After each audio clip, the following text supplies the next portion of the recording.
Greetings and welcome to Beatles Stuffology. We're two old friends sit around and talk BS, Beatles stuff, on a track-by-track basis pretty much for the sake of it. My name is JG McQuarrie. I'm here with my co-host, Andrew Deacon. Say hi, Andrew. Well, hello. Can I just ask a question in response to that question? Yes. Because we're on. Do you know what episode we're doing now? We're almost at 100, I think, aren't we? I can very quickly look it up. We're 90-something at the Bing. moment. Yeah. I mean, I asked that because the thought only occurred to me in the run up to this recording that whenever you say, "Oh, say hello," are you just expecting me to say hello, or are you expecting me to come up with something pithy? Because I completely failed to do it on this occasion. No, well, you can do whatever you like. I'm not prescriptive about the way Okay. that we start this podcast. If you want to take the pith, that's absolutely fine. I mean, grammatically, you kind of lead me down to the route of saying hello and nothing else. It's a very close question. Well, you can. You're an intelligent young gentleman. You're capable of following it up. Okay, that's fine. I'm glad we've established that, and I think it's good that we've had a slightly awkward opening to this episode. Bearing in mind the song we're going to talk about today, I think there's a slightly awkward opening to that song too. Excellent. That's a fantastic piece of link work there. I'm extremely proud of you. Well done. Excellent. For what it's worth, I think this is our 98th track that we'll post. Okay. 97th songs is one of those is me apologizing for us taking an extended break. So yeah, Although we have missed one somewhere along the lines, I think, haven't we? yeah, probably. So If we've kept it to one, I think we're doing pretty good at this stage. Okay, good. Well, yes. Well, it's I'm looking through you this week. So, what do you want to start us off and tell us about that awkward opening? Well, okay, right. So, obviously, listen to I'm looking through you quite a lot recently, and I reckon that the opening guitar part, just that guitar part, is the opening of every traveling Wilburys song. I mean, you're not completely wrong. No, it's It's that. the It's end of the line, definitely. yeah, The end of end the of line. the Yeah, line yeah. is so much a replica of this, which is actually ironic, bearing in mind that Ian MacDonald reckons that George Harrison isn't even on this song at all. Yeah, I'm not. I that's I suppose so that's a whole other conversation. I don't want to dive straight into that one at this point in this point in the conversation. But yeah, it's in a different time signature. It's in 3/4 instead of 4/4. Which is kind of unusual because it's just like for a couple of bars and then you go straight into the song, which then Hmm. doesn't really vary the time signature again. It's an interesting opening, I guess. I quite like it. I'm not going to disagree with you that it's slightly awkward, but I think that kind of suits the song. Well, I think it's also awkward because when McCartney starts singing, it's to the untrained ear, it almost sounds like he's a little kind of embarrassed about it, or perhaps he's not sure whether or not he's hit the right note at the right moment. Because actually, his vocals are really interesting on this song for the way that they progress and change, and they go from slightly weirdy to wow, full on. Yeah, so there's interesting development in that, but it does kind of start in a very timid fashion. You get no indication of what's going to come from either the guitar opening or his, opening line, I think. Yeah, I think that's perfectly fair. I think that's an interesting thing for a song like this to do. It gathers its strength as it runs through. Yeah, it starts with this almost timid is maybe a little too strong, but it's certainly a slightly more placid start, and then it gradually sort of builds, and then yeah, by the end of it, we've got McCartney sort of shrieking in his like full out rock voice, and it's an unexpected place for a song like this to go. But again, I really like that. It's like somebody who's starting a discussion, kind of going, oh God, I'm not really happy about this. And then kind of as the conversation goes on, they become kind of more and more angry about it. They become more and more pissed off. And eventually by the end, it's, oh, for fuck's sake. And I kind of like that momentum as it builds through the song. So, yeah, I don't know. I think, again, it's kind of an interesting approach. Where did that come from? Just, I was trying to work out for a moment if your line had dropped or something, and you were expleting because of something in the room, or maybe Mr. Amazon had just rung your doorbell. It took me a while to work out that was actually part of the flow of your argument. Yeah, okay. So if that's a deliberate thing, then that's great. You know, sometimes, especially with these recordings, I don't know quite how deliberate they are at this stage, but as opposed to the opportunity for a freak out, which it seems to be what they're building towards on this. But you know, that's fine. I mean, I do think the bit where the parts where he is letting rip a bit, for me, it's something that I've referred to, I think, on at least one previous album. Um, an example of actually a really good Monkeys song. Yeah. I can really hear elements of what people think of as a traditional Monkeys song in this, which is not to say that, because obviously this is pre-Monkeys, but you can sort of maybe sort of think that the writers of Monkeys songs were sitting down going, let's pick these interesting bits out from things that the Beatles do. But certainly that kind of, hey everyone, freak out is quite a good example of that. Bearing in mind, we sort of mentioned McCartney's vocals on this.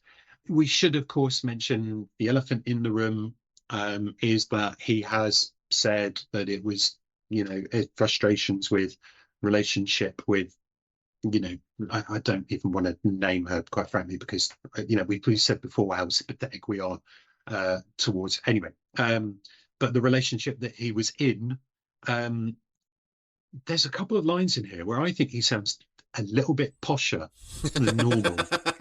If you listen to some of the intonation, he's very clear and very deliberate, and it almost feels as though at times he is putting on a little bit of slight airs and graces because said person came from a slightly more culturally advanced background. I think he's trying to at least suggest some sort of parity with her, although of course we get onto the above and below a little bit later on in the song, which is weird. But you know, for its type, and it is a hey bitch, why aren't you being nice to me anymore? Or rather, hey bitch, you're being exactly the same, and I don't want you to be the same. I want you to be deferring to me a bit more. You know, it is one of those songs. We have loads of those songs in the Beatles canon. It's quite good lyrically. I think so. I think it really works lyrically. You're right. We've had plenty of those songs up until this point, but they've more often come from Lennon than from McCartney. Yeah. And I think one of the strengths that McCartney is able to bring to this song actually is that vocal performance, that it does have a bit more variance in it. It's starting a little quieter, it builds and it builds, and eventually we get kind of the big rock and roll voice sort of towards the end. That helps to differentiate it, I think, a little bit from if it had been a Lennon song, and it does make a difference. And there's a lot of smaller details in this song that make a difference, which yeah, it really works to the song's advantage. I really like this song. I really like I'm Looking Through You.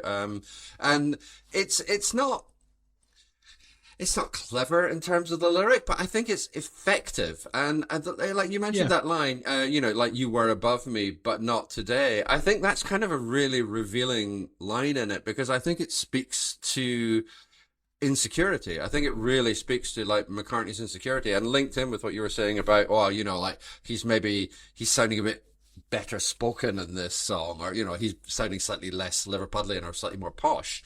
You know, it's that idea of, like, you were above me, like, you know, you come from these, you know, from a better social class, a different sort of social strata.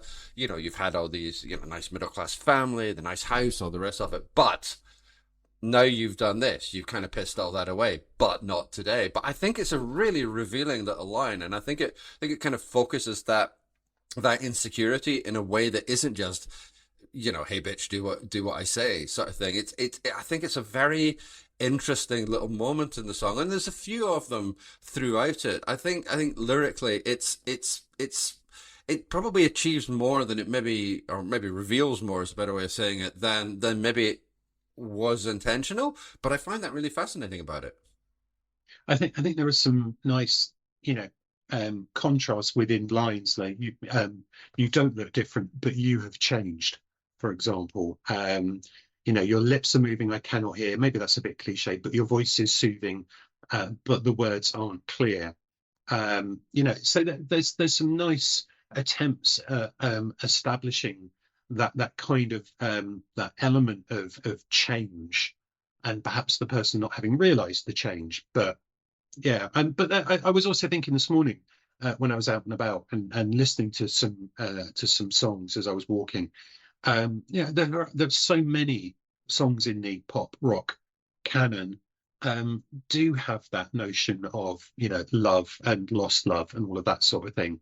And one song that came on as I was listening was yeah, regular listeners of the show will probably know. I'm sure I've mentioned before, 90s Britpop band Gene. I really like Gene's first album in particular, and the song "Haunted by You."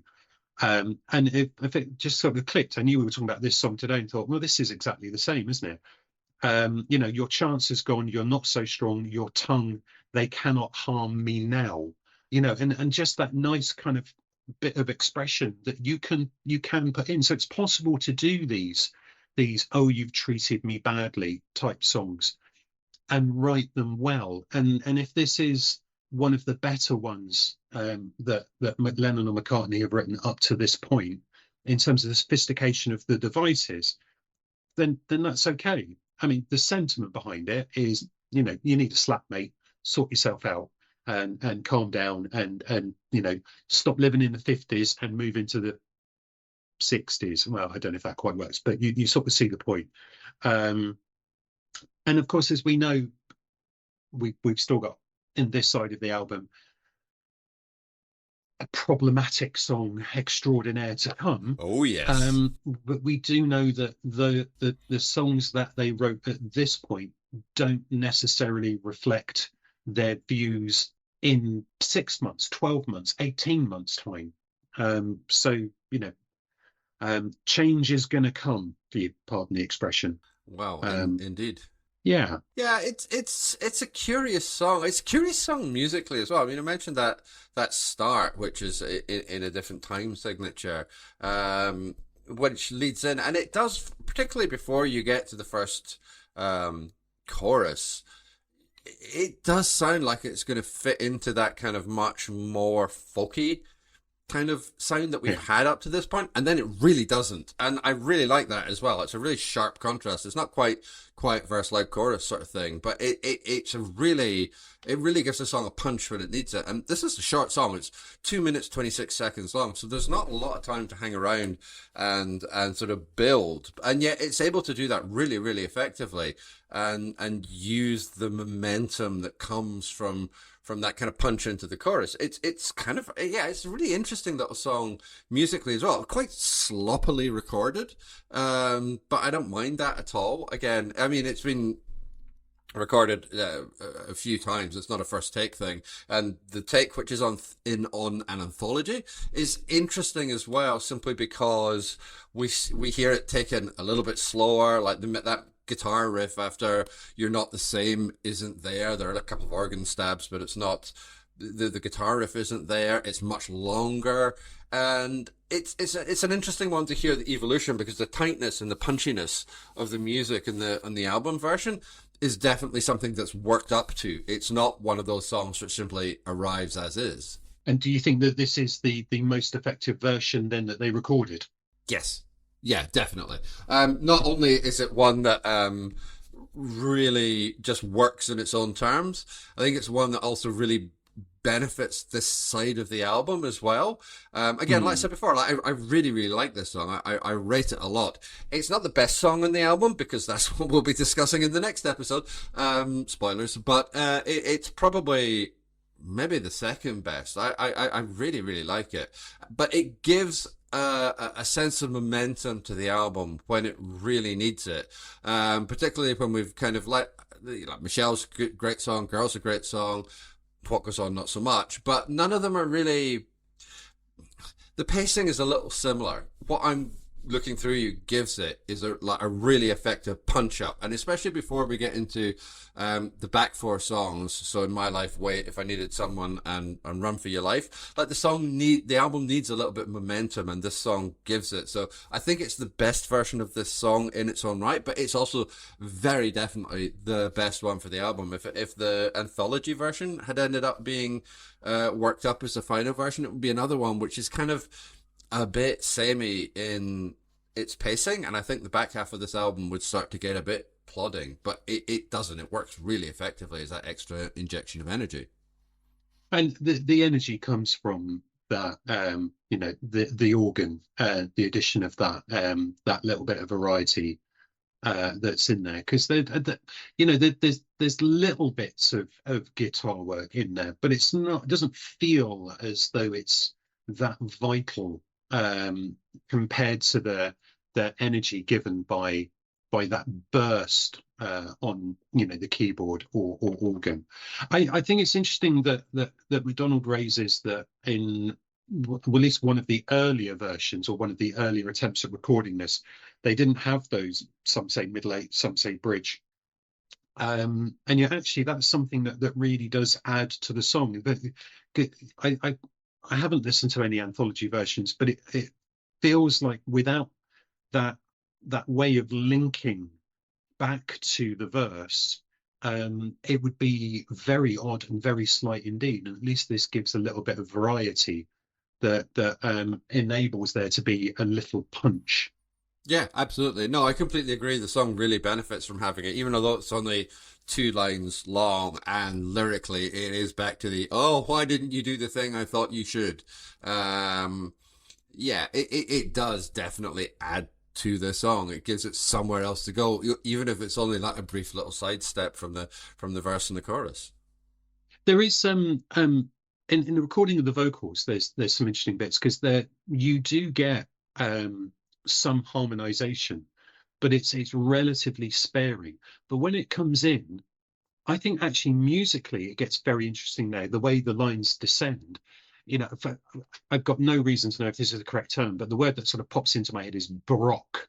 It just feels like there's some interesting choral work going on rather than harmonization. The word that pops into my head at that point is it's more choral, and I can almost hear that harmony as being more of like a descant than harmonization in that sense, a more church based, I think is what I'm trying to say, which, bearing in mind that the topic is interesting, but I think that provides something a little different. And even if there's nothing 100% original about this, there are little pops of things in there that show some increasing sophistication. Yeah, I completely agree, and I definitely agree about those sort of the choral work on this. It really adds something, and it just gives it a slightly different feel from the traditional Beatles harmonies that we've had up till this point. And yeah, like nothing on this song feels like it's a major step forward. Nothing is really revelatory, but there's just, yeah, all these little details that get pushed forward, all these moments where we can see, oh, well, there's just a little bit more effort being put here. There's just a little bit something extra which has been added. So if it's not a great leap forward, it probably is iterative. It's an iterative improvement in the way that they're doing things, and little extra techniques which are being picked up, which are being learned by their time in Abbey Road, by spending time with George Martin, by soaking up popular culture, by, whatever it is. It's all adding in. And for, a very brief song, and, sort of relatively,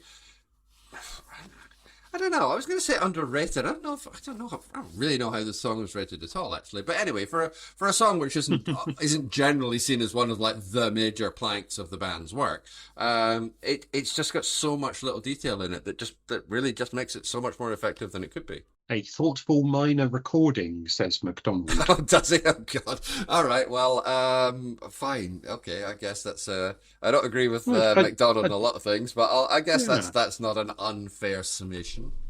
So I think it is worth bringing up the fact that MacDonald refers to engineers Norman Smith's recollection of the sessions that basically around this point, that for a McCartney song, McCartney had his own guitar solo in mind and a guitar line in mind, and if George couldn't play it, then he would play it.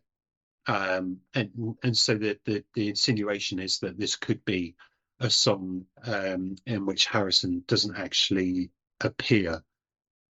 Have you had anything to back that up? Um, Anything in the way the guitar is played that suggests it's Macca and not Hazza? I don't know in this one. I've got to be honest. It could be one. The Wikipedia entry for the song lists Harrison as playing lead guitar and tambourine. So even if it's not him playing guitar, he may also be on it playing tambourine. Interestingly, Ringo isn't credited with tambourine. He's drums, matchbox, and Hammond organ. I'm going to go ahead and say I doubt that George isn't on this song at all. But that perfectionism from McCartney, I mean, yeah, we know that that's a thing, and we know that he would be perfectly capable of saying, well, okay, well, you can't play it, I'll just do it myself. I don't know. I genuinely don't know on this one. So my reason for, I mean, I have no knowledge of this, but my reason for potentially doubting what MacDonald Smith is saying is that this is the album that Harrison is quoted, it's regularly cited as saying was his favourite Beatles album, and in particular because it felt like it was a really focused group effort. Mm. And I'm wondering if he would have taken such joy from it if he constantly thought that McCartney was trying to, dub his guitar parts and take him off the recordings. Now, we know that Harrison's not as involved in Sergeant Pepper, and we know that's a much more, kind of overdub based recording, and it's not the recording wasn't so much as a band, it was more about bits, and anyway, we'll come on to that in about 5 years time. Unless of course memory had shifted, but I don't think he would have been quite so positive about Rubber Soul if he'd have had that kind of negative experience. And he certainly then wouldn't have taken inspiration for the old Wilburys. Well, those are both two excellent points. For what it's worth, Beatles Bible also lists Harrison as playing guitar and tambourine, and McDonald doesn't. And McDonald, he's got guitar ? And Ringo on the tambourine. Indeed, but I think one of the things that is, I mean, it's quite often the case with McDonald, but I've mentioned this before, but he's like that first wave of like proper Beatles criticism. But it's the mid-90s. Like, lots and lots of things can have been discovered since he wrote that book, not least of which, of course, is anthology. And the internet. Yeah, and to internet. So it's perfectly possible that when he wrote that was the prevailing wisdom. But either there has been, documents, recording sessions, anthology, like whatever has subsequently come to life, and so people are more inclined to say, well, actually, it was George. Even if McCartney was coaching him, even if he taught him, the lines or whatever, it probably was George. And so that's kind of the angle I'm most inclined to go for, but I can't say it conclusively one way or the other. Fair enough. Okay. I've only got one other thing that I think we should discuss. You may have other points as well. That's fine. You've probably got an insight into some of the musicality that I don't. But the ending, the fade out, it feels like, whether or not that was a deliberate thing or improvised, but that feels a little bit different as well. The way that it is sort of ending with that energy and the Hammond organ, and McCartney doing his shrill stuff in the background as well. It sort of feels like it's a case of, well, let's leave this on a high. Let's go out with the good bits. Definitely. The anthology version has a much longer fade out on it, and it's less effective for that. Again, a lot of I'm looking through use, get in, do what you need to do, get out, don't hang about. And that fade out is exactly that message as well. It's not going to linger, it's not going to have this extended fade out. And I guess in a way that sort of suits the timbre of the song as well, because a lot of this is, a lot of those, when you have a disagreement with a partner or whatever, and you get angry and you get worked up about it, whatever, but it's often just like a quick explosion of and then it's gone. And that's kind of the function that the very sharp fade out at the end of this goes for. You have a bit of a freak out, as you put it, or like you have the loud stuff happening there, but it doesn't sustain. It fades out very quickly. So it's that like burst of anger. But once it's burst, it's gone, and then you move on to something else. Can I just ask then? I have you seen anything that suggests that it was a burst of anger that he put in, or is that just an interpretation? No, it's an interpretation. It's how I choose to see it. But okay, no, that's fine. Yeah. I was just wondering. I would like to think that Lennon McCartney would sit around going, and what were you feeling about this at the time? Oh, well, I was really, really hacked off. Okay, well, why don't we do a Hammond organ stab then? It would just be interesting to know whether it was something that fitted the song, or whether it's something that replicated the emotion. And I guess we'll never know. No, which means interpretations are double thumbs aloft. Well, you can't argue with that. I mean, we could find out, because Ringo plays the Hammond organ, so we could just ask him. I mean, he is still with us at time of recording, but chances of him remembering, I'm going to say slender at best. Well, and also you could ask Macca, but again, as with Lennon, there are different stories, aren't there, about songs? Memory. It's like being at a football match.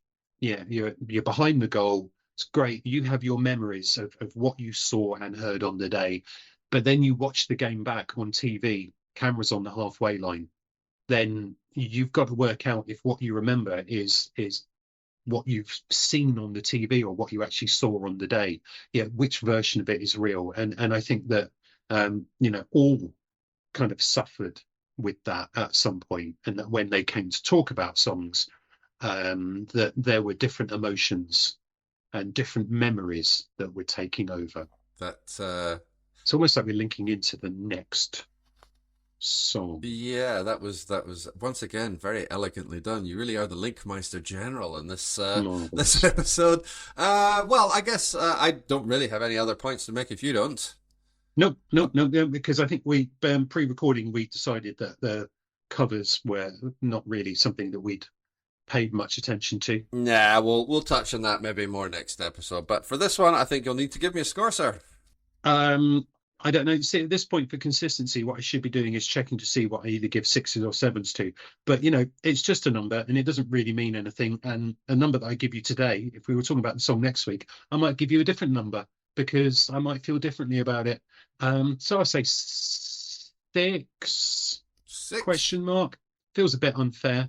But then 7 feels a bit generous, and I'm steadfastly refusing to do half points. Okay, well, I am steadfastly using a half point this time, and I'm going to go for 7.5.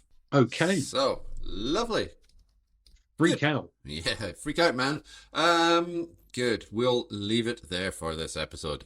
You can really get a hold of us, should you wish to. You can contact us by email. We are BeatlesStuffology@gmail.com.